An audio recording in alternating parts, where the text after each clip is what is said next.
clear your minds. It knows what scares you. It has from the very beginning. Don't give it any help. It knows too much already.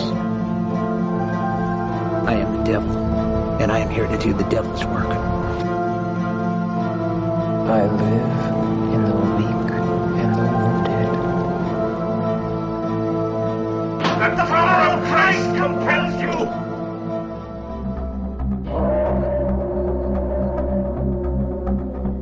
Hey everybody, and welcome to the Paranormal Portal. I'm your host, Brent Thomas. Thank you so much for joining us today. We've got an epic show ahead, but just remember, if any of you have experiences you'd like to share, I'd love to hear from you. You can either email me at paranormalportalradio@gmail.com or head over to paranormalportal.net. Scroll down and find the button that says Interview Me, and that'll allow you to look at a calendar of possible times and dates and find a date that works for you. Love to hear your stories, so definitely get in touch with me.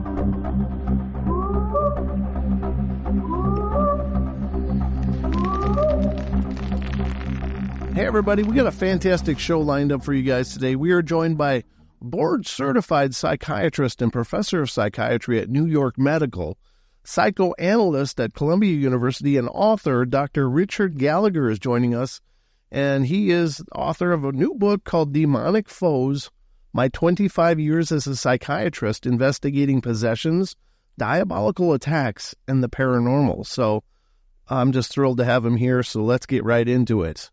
Welcome to the show, Dr. Gallagher. Thank you for the invitation, Brent. Oh, it's absolutely my pleasure, and I couldn't be, honestly, personally, more thrilled to have you on the show because this is a topic that I've been very interested in because it seems that it's literally, I don't know, almost a razor's edge between possession, oppression, or mental illness. And I'm so thrilled that there are people like you out there that are looking at this with both a foot in both worlds, because I think it's totally necessary. But how did this begin for you? Well, I often tell people I didn't volunteer for this. And I'm not sure it's a good idea to volunteer for this sort of thing. Yeah. But I've seen a lot of hairy cases, and, the terrain can be a little rocky, let's say. But about 25 plus years ago, there was a Catholic priest exorcist who came to my office. I had finished my residency at Yale, and at that point I was working at Cornell Medical College. And somewhat to my surprise, this somewhat rumpled-looking priest, very, very intelligent guy, though, he came to my office and he said, "Dr. Gallagher, I know you're Catholic and a psychiatrist, and I wonder if you would be willing to evaluate a case we have that we think has a demonic component." Now, Brent, I had sort of lived through an era. You're probably too young to remember it, but it was called the era of the Satanic Panic, where everybody, an awful lot of people in America were sort of seeing Satanists everywhere. And obviously people can also not unusually be psychotic or delusional about evil spirits too, as you imply in your comment about mental illness. So I said to the priest, who eventually became a good friend of mine, I said, "Father, with all due respect, I'm a little skeptical of some of the stuff in this field." And he said with a smile, "Well, then you're the perfect guy for the job." Because what he wanted was somebody who was not going to just sort of jump to a demonic diagnosis. So anyway, he sent me this woman who claimed to be beaten up by evil spirits. She had bruises all over her body. Her husband verified the story. She had come from about 2,000 miles away just to see him, and then he wanted a doctor's opinion. And we did a I did a usual medical and psychiatric workup. I interviewed her. We even got some blood tests to make sure she wasn't suffering from a clotting disorder with the easy bruising. So we checked her platelets. Everything checked out very normal. She was a coherent, very pleasant woman. And so in all honesty, I had to say to the priest, well, look, there doesn't seem to be a medical or a psychiatric reason why this is happening, or story about lying in bed and just getting pummeled by invisible spirits. It sounds pretty strange, but on the other hand, I have no reason to question its credibility. And he said to me, well, thank you, Dr. Gallagher. That's exactly what we thought. We thought this was not a possession, but we thought this was what we call, people use different terms, but what we call a oppression. And she later got spiritual help. There were some reasons perhaps why this happened, but these things don't usually just come out of the blue. Right. But she got the help, and it was spiritual help, and that's what solved the case. And then after that, Brent, basically, this guy and his colleague, who were at that time, not that it's that long ago, but they were some of the few official Catholic exorcists in the United States, so they would see cases all over the country. So they would have me interview these cases. And, my learning curve was pretty fast at that point. I saw a lot of cases, some of them false, obviously, but a lot of accurate demonic cases, too, including pretty soon a number of possessions. So it was off to the races. And as I said, I didn't really volunteer. I'm not sure it is volunteer. It's good to volunteer. These are not patients of mine, by the way. There's people that I have evaluated over the years. But I think, in effect, because of Zoom and telephone and all that, I probably have seen more of these genuine demonic cases than any physician in history. And so later I was asked to be scientific advisor to the International Association of Exorcists, which is approved by the Vatican. I was asked to write the book, thank you for mentioning it, Demonic Foes. My 25 years as a psychiatrist investigating possessions, diabolic attacks, and I would say the so-called paranormal, because I have a lot of ideas about that term itself being somewhat pseudoscientific. And then more recently, believe it or not, Hollywood has wanted to make a movie out of probably the most traumatic case in the book, which is the case of a very flamboyantly possessed Satanist woman whom I came to know very well and who actually gave me permission to tell her story. Wow. So I'd like to think this was all in some ways providential, but it's not a field for the faint-hearted. That it's got to be incredible and terrifying at the same time. I always think that we just aren't prepared for when things defy our traditional understanding of the world, and certainly these cases definitely seem to authenticate the fact that we are surrounded by these intelligences, these horrible beings, and etc. But do you interview them in person? Now, you mentioned on Zoom, but and if so, have you seen these signs of possession yourself in person? Oh, of course. Yes, yeah. Absolutely. I mean, I prefer to interview people in person. Sure.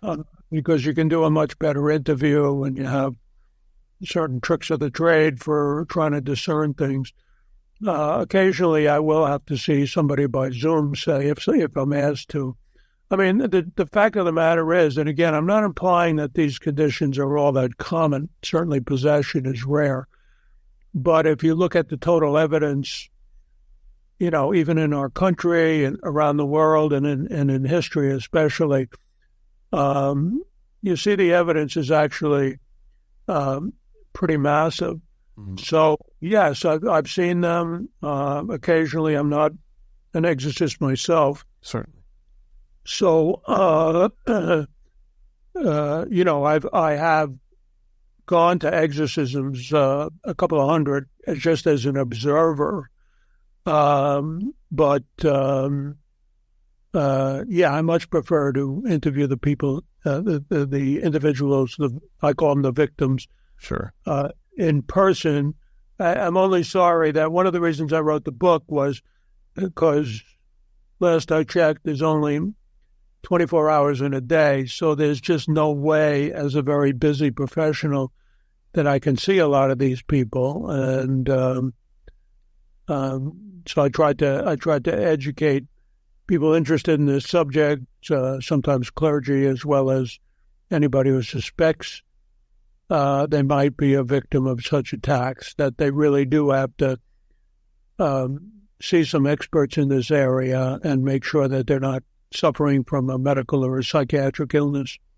And that was another question that I have because, of course, I've often pondered, and I think I mentioned this to you yesterday or when we talked on the phone, I've often wondered, because it seems as though you're very much a pioneer in this. This is more of a newer development in the course of, spiritual cleansings and exorcisms, to have, a medical professional like yourself do these evaluations, which I think is brilliant, because certainly there is mental illness and there are people that are suffering, very profoundly as a result. But I often wondered if perhaps there are some instances, and I guess this is speculative at best, but is there physical manifestations on the body that could demonstrate mental illness symptoms, but yet be potentially the result of another intelligence or an attack?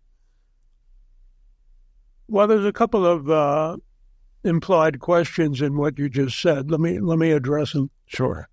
First of all,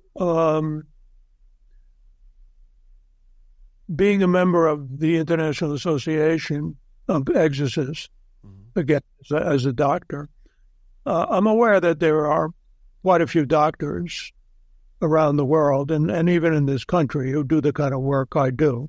So I'm not the only one. Good. As a matter of fact, for hundreds of years, the official manual in the Catholic Church at least, has always recommended for centuries that the priest should not jump to this conclusion. So even though it's not so well known a fact, doctors have been involved in helping exorcists discern this stuff for literally millennia.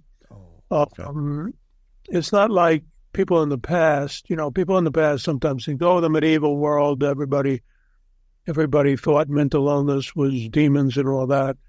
It's actually not true. I mean, medieval doctors and classical doctors actually understood that there was a brain component and that there were psychological factors. So, again, the stuff that I do is not quite as unusual as most people would think. It is true that, the church is often looking for people, whether they're physicians or psychiatrists or psychologists or, people who are expert in both fields who can help make the discernment. Often the exorcist, if they're experienced, they can do that on their own. Now, the second part of your sort of question involved manifestations and signs. Again, it's a rigorous process. Within the Catholic Church, although I've seen people possessed in all cultures and in all religions, it's not confined to Christians or something. But the Catholic Church tends to be particularly rigorous. The exorcist is supposed to arrive at what they call moral certainty that there's a foreign entity. So, number one, there has to be unequivocal evidence of a foreign entity. Classically, what you'll get is a evil spirit who expresses themselves in some way, usually when the person is in a trance, and they may exhibit criteria that clearly go beyond natural human ability. For instance, they may speak foreign languages that the person never studied. I was in an exorcism once where we observers couldn't understand the language that the demon was speaking until, although it sounded vaguely Slavic, until the end of the exorcism when the priest exorcist said, oh, by the way, the victim, the spirit in the victim was speaking Bulgarian. She knows no Bulgarian, but I know because I was born there, so that the demon had some choice remarks for me. So that's one kind of thing that you will see in a certain amount of these cases. There's no sign that appears in everyone. Another classic sign is what they call the superhuman strength, which goes beyond what any human could possibly do. I remember a case of a couple where the wife was possessed, and she had been initially followed by a Protestant deacon who was very inexperienced, and he began to say deliverance prayers with her. The demon manifested itself. This 90-pound soaking wet woman, when the demon took over, grabbed him and threw him across a church hall, injuring him, by the way.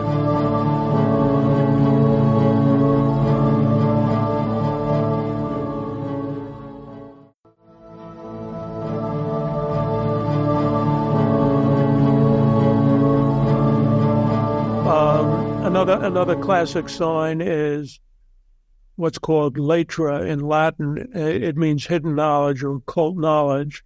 And this is the kind of thing where they will know things that they had otherwise no way of knowing. For instance, the Satanist that I write about in the book and that they're going to make a movie out of, she knew the past about a lot of people that she came in contact with. She knew that many years earlier, my mother had died of ovarian cancer, for instance. And she also had the ability, what the parapsychologists call remote viewing. In other words, she could see things at a distance. So one day she claimed she could see the chief exorcist on the case. And she respected me. I had a sort of informal relationship with her. Again, these are not patients of mine. Sure. And I said, okay, Miss Smarty Pants, tell me what he's doing right now. And she said, well, he's walking along a beach. He's saying his mumbo-jumbo prayers. He's dressed in a blue windbreaker and his khakis. And again, this is another priest that I had become very friendly with, and I called him up right immediately on the phone. And I said, Father A, which is what he called himself, I said, Father, what are you doing? And he said, who wants to know? and I said, well, you remember me for a while. So he said, well, I would normally be in the rectory at the time, but I decided to take a drive, head to the beach, say my breviary, which is the priest's prayers. And I said, what are you wearing? And he said, well, I have my old khakis from my Marine days. He had been a Marine, and it's a little chilly, so I have a windbreaker. I said, what color? He said, blue. He said, but now, Rich, I know what's happening. You're meeting with Julia, right? Who he knew was a Satanist, one of these rare Satanists who got possessed. So, yeah, I mean, she had these remarkable abilities. And again, these are the kind of things that you can see, especially in the more dramatic cases of possession. During her exorcism, by the way, she levitated for half an hour. Oh, my God. According to 8 witnesses.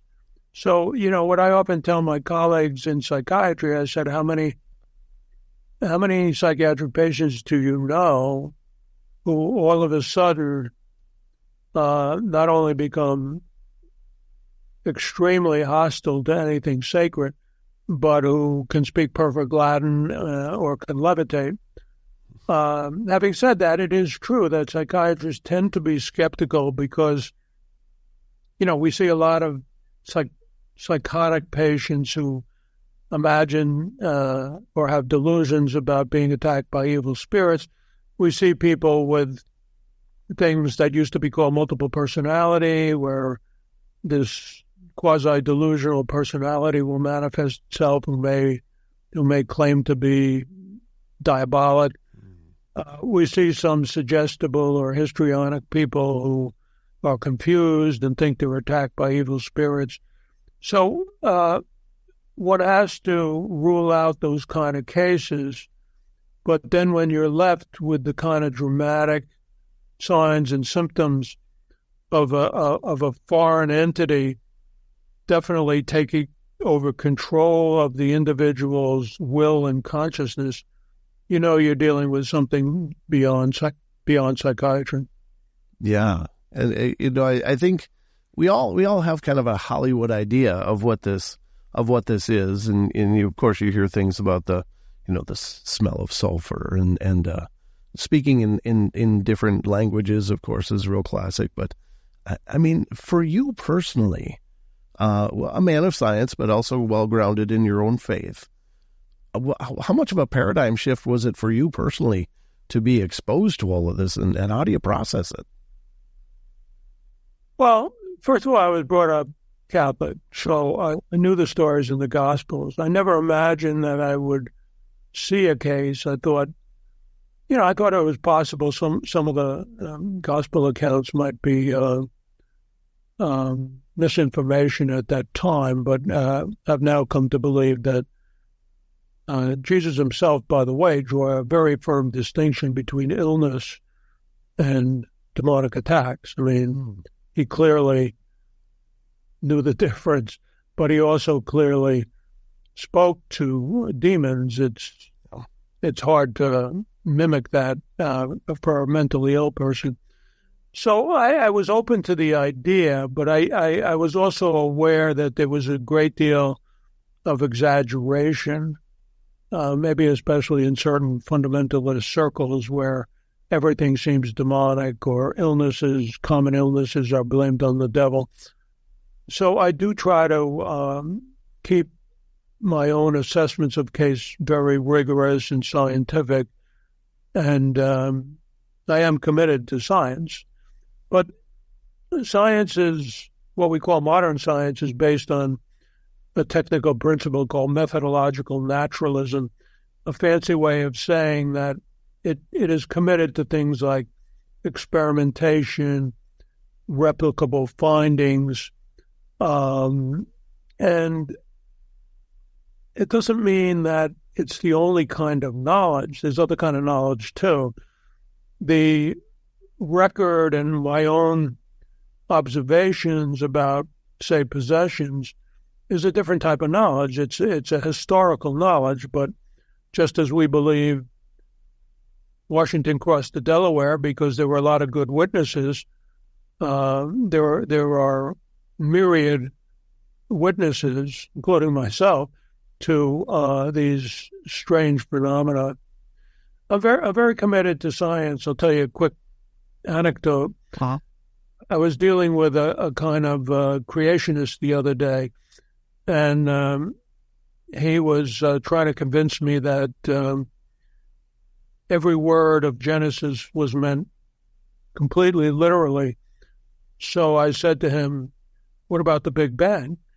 And he said, "Well, you as a Christian, you can't possibly believe in the Big Bang." And I said, "Of course I do." And I said to him, "Do you know who originated that theory?" Of course, he didn't know. It was a Catholic priest who was an astrophysicist about 100 years ago named George Lemaitre. And he followed the science, and, it's been verified by infrared findings about an expanding universe. Einstein himself was initially skeptical about it. But eventually he convinced Einstein too, and who supposedly said, that damn priest was right after all. So, the point is science, as we understand it, which really comes from a word meaning knowledge originally, is only one type of knowledge. I do not regard historical evidence as unscientific. Sure. Yeah. I think it's amazing. I've got to ask, with your expansive knowledge on the topic, I think this is, again, we all have a Hollywood concept of what this phenomena is, but does there seem to be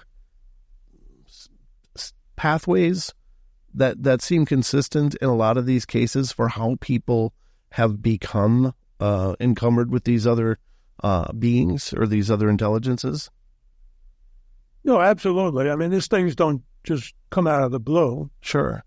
To show how rare a possession is, I tell people I've been a very busy clinician in my life and a full professor, and I've evaluated about 27,000 psychiatric cases.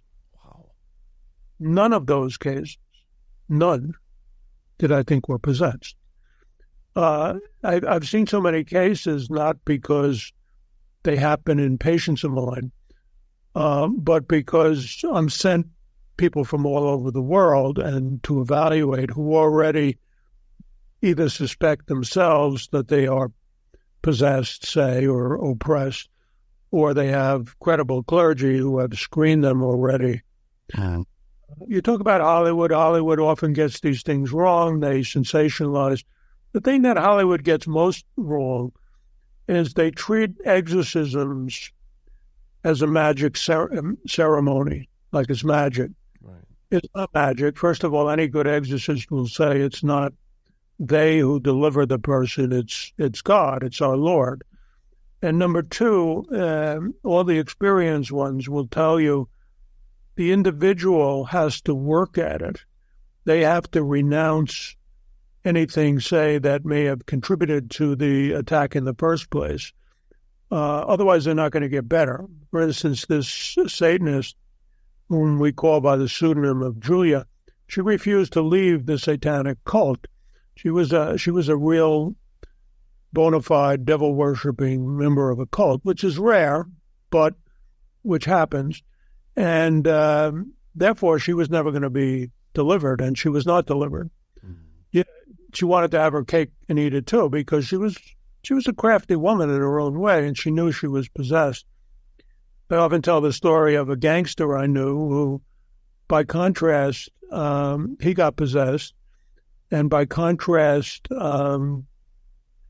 he reformed his life. He returned to his Catholic practices, and he got delivered with exorcisms. And that's the contrast. There are misconceptions about this field, which is why I wrote the book, of course. Sure. So when you come across these cases, these people generally, we hear of the incidental kind of oppression, or possessions. It's like, boom, just suddenly. But do you notice that there's a formula for these? Largely where, because of a person doing this, not all, obviously, because I can't imagine children could be accused of real diabolical practices or whatever, but do you see a consistency in that? Usually. Okay. And almost everything has an exception. Yeah. But first of all, there's always a reason. Usually the person, like the Satanist, has turned to something occult, fooling around with spirits, trying to channel spirits, that sort of thing. Or they've engaged in something quite evil, like this gangster. So people who turn to evil, people who turn to occultism, and there's more of that than most people imagine, are opening themselves up.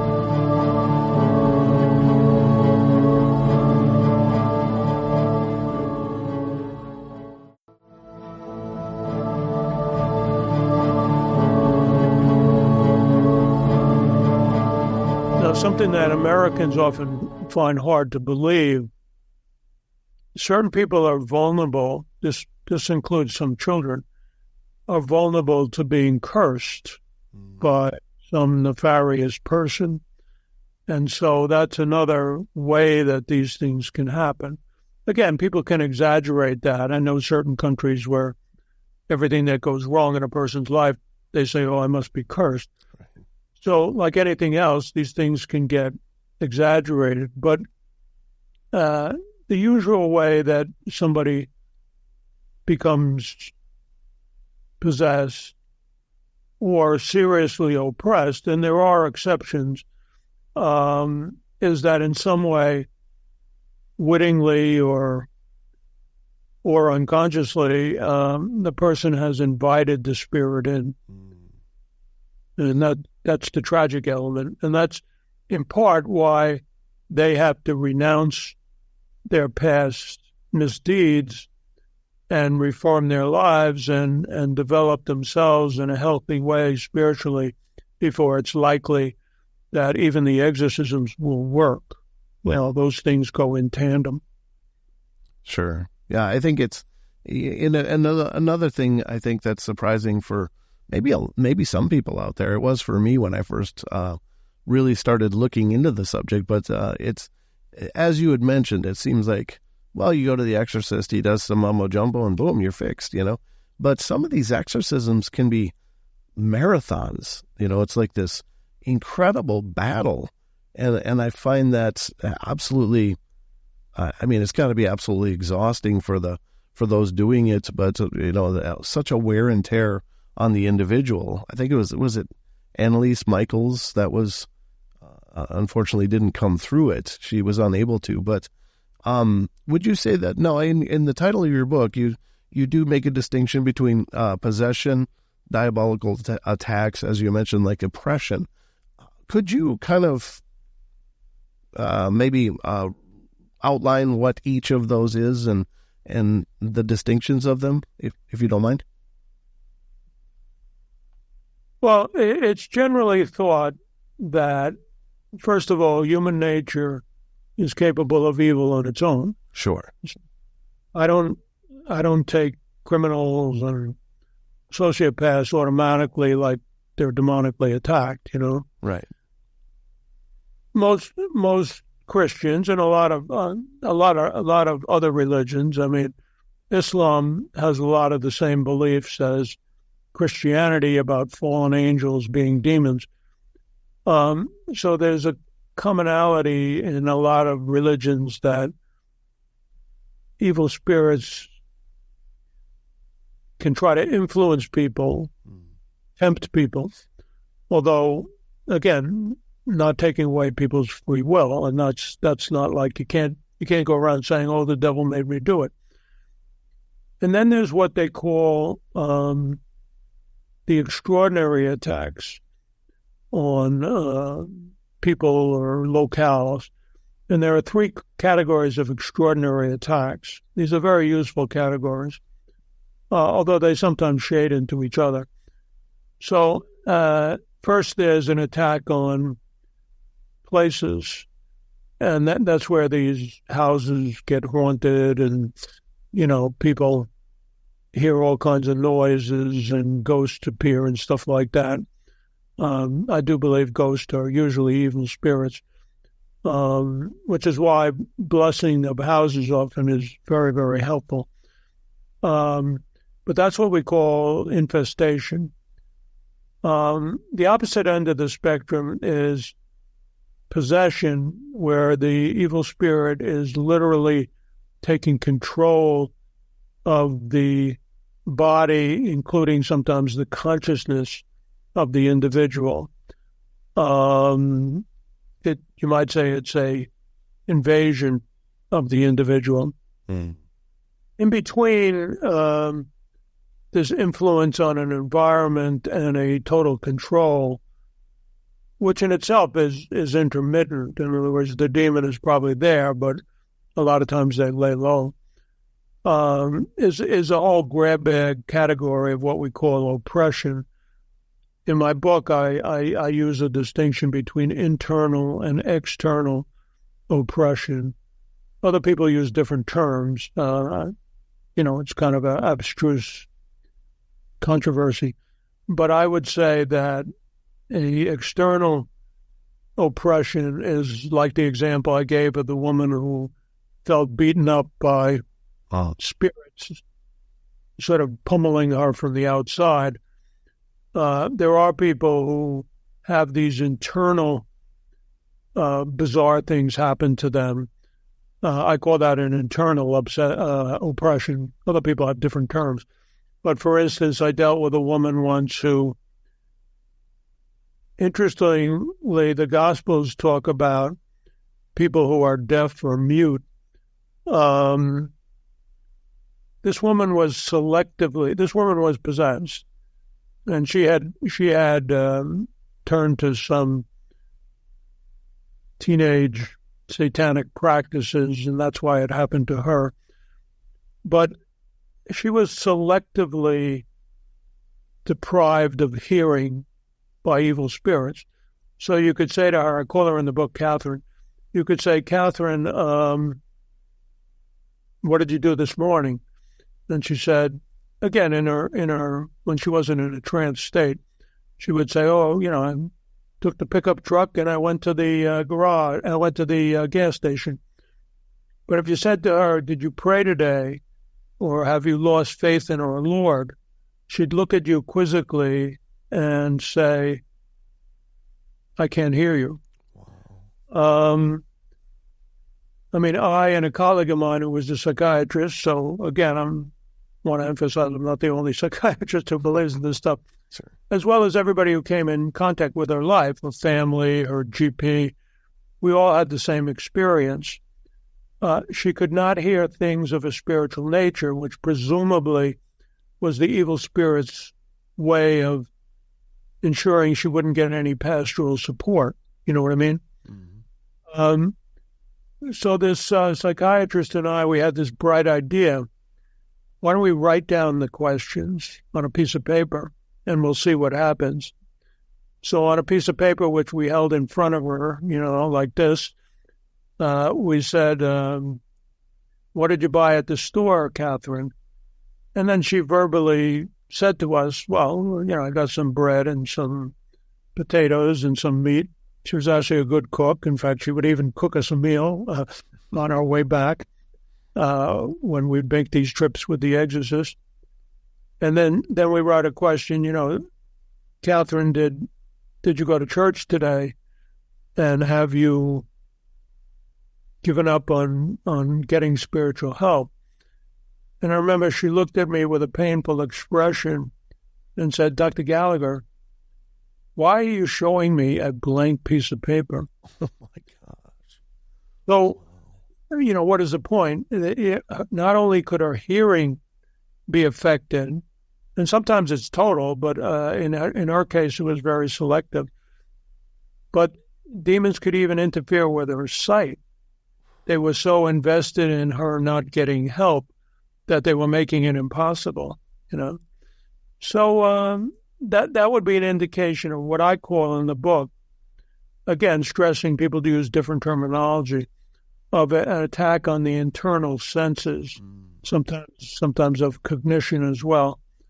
And those cases become a little trickier because you have to make sure she doesn't have some medical problem or psychosis or something. It seems to me that it almost seems like that's an outline of the progression, that first it may be external and then it comes to internal and then ultimately ending up with possession. I forget the term you used, but it was extreme attacks or whatever. It seems it is almost like a spiritual pathogen in a way, isn't it?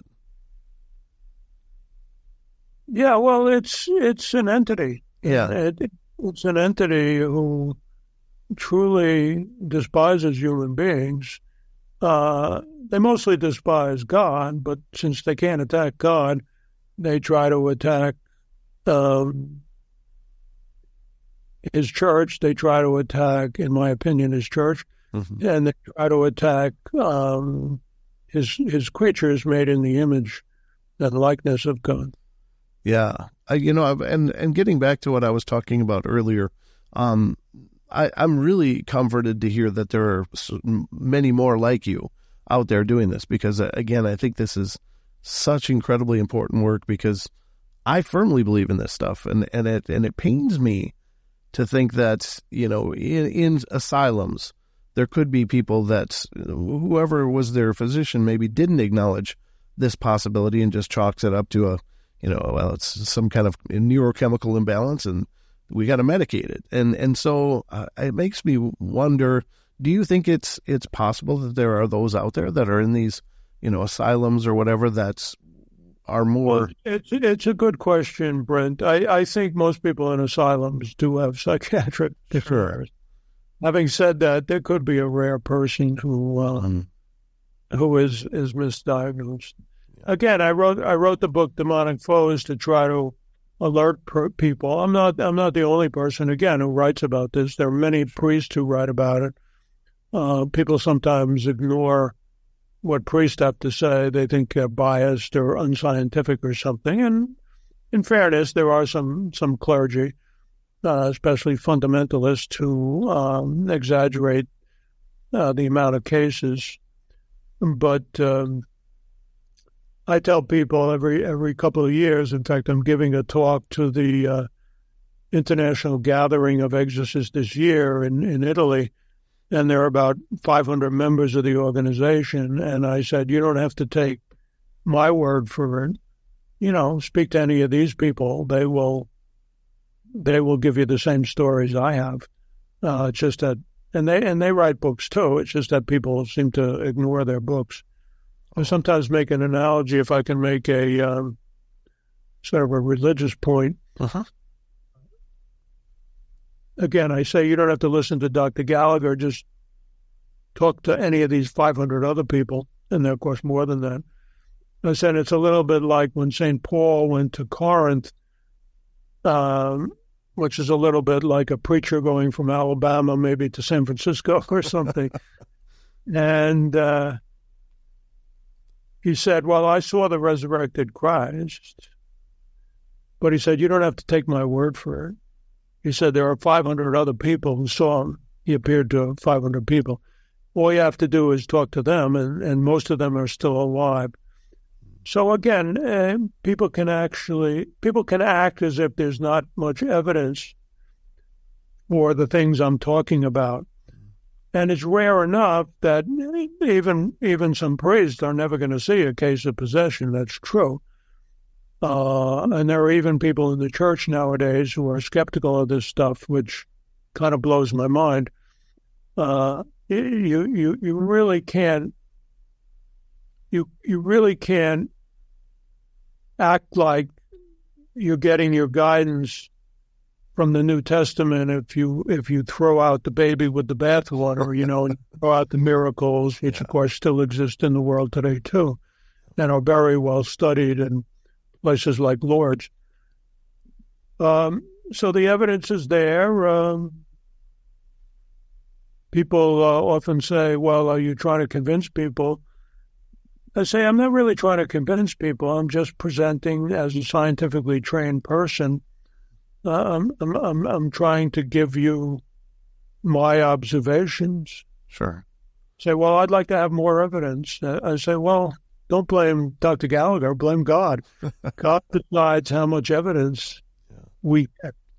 And he decides the amount of evidence. We're just trying to be faithful witnesses to what we observe ourselves as human beings. So do you think, Dr. Gallagher, that there is currently an upswing on this demonic possession activity, or do you think it's remained consistent in your sample, I guess? Well, it's another good question that, again, is kind of tricky to answer. There's no official statistics. Sure. It's generally felt in the Western world as people turn away from traditional religion and often turn to neo-paganism and occult practices, that sort of thing, that the rise of demonic cases has gone up. But then you compare other areas of the world. I mean, you go to Haiti, you go to Madagascar. I mean, pretty much everyone has a story about evil spirits, and they're credible stories. Mm-hmm. I have a good friend who's a noted, very prolific Protestant theologian, and he spent time in Africa, and he always says Africa still has some things to teach the Western world, because it's very hard to find people in Africa who don't believe in evil spirits, because many of them have witnessed something in their village or something. So it depends. You know, people say, again, to me, how does it feel to be out of the mainstream? I say, what mainstream are you talking about? Well, most Americans believe in evil spirits and even in demonic activity. Sure. There are pockets in America, pockets in Western Europe where people are skeptical, but around the world, the majority of human beings believe in this stuff too, even if they have a different conceptual system. For instance, my book was translated into Japanese, among other languages. And the reason is, in East Asia, there's a widespread belief, almost universal, in evil spirits. They may not share the same beliefs about fallen angels and that sort of thing. And some people think, people get possessed by dead souls and stuff like that. I counter by saying when demons are forced to tell the truth after lying that they're ancient gods or, Uncle Joey or some other dead souls, they're always forced to admit that they're a demon. And then if you look at world history, I studied classics at Princeton. I was extremely interested in history, but I was extremely struck by how throughout all eras of history, of all recorded history, people have always believed in evil spirits, and most cultures even had awareness of possession with their own type of exorcism. That's incredible. I just think it's amazing, and it's incredibly an incredible honor to have you on the show here to discuss this, because I think, as we've referenced a few times, the Hollywood vision of things it's sensationalized and it's exaggerated and stuff, and so it's hard to get to the meat of the topic. But I just really appreciate you taking the time to come on. And what you said is being made into a movie. Do you have any kind of timeline on when that can be expected? First of all, there's a strike in Hollywood at the moment. Yeah. Number two, these things take time. We do have a very award-winning director, a guy named Tom McCarthy, and it's being produced by Jason Blum, who probably a certain amount of your audience knows as a horror aficionado. What intrigued him about it was this was a true story. Yeah. So it's going to be a horror movie. It's going to be a human drama about this woman we call Julia, who is the possessed, and she knew herself that she was possessed. Satan. So I appreciate the invitation. As you know, I got to run, but yes, sir. Thank you for a thoughtful interview, and good luck with your own journey. Thank you, sir. And once again, it's an honor to have you here. And if you ever would like to come back, please let me know. I'd love to have you back. It'll be my pleasure. Thanks, Brent. Thank you.